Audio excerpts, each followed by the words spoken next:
This video will show you how to change the drive wheel on your Proline 600. There's two ways you know that you need to change your drive wheel. First, if your drive wheel looks closer to this than this, it's definitely time to change it.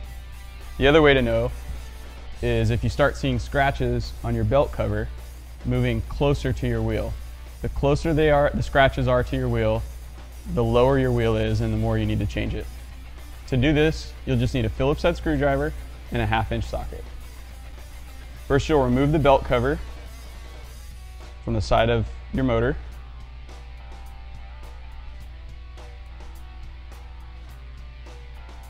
And set the belt guard aside. You need a 1/2-inch socket and take the axle nut off.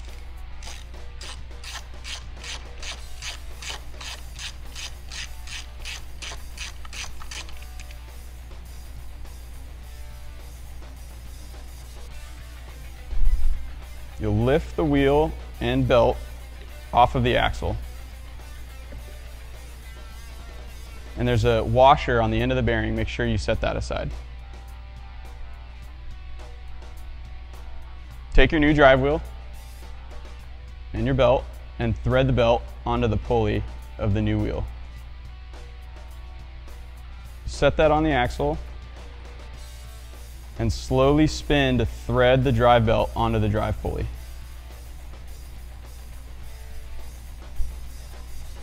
Once it's fully seated, put the speed washer back and tighten down the axle nut.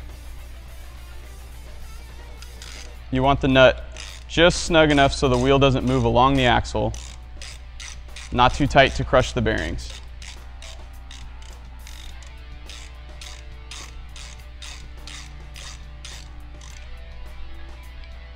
Then replace the belt guard.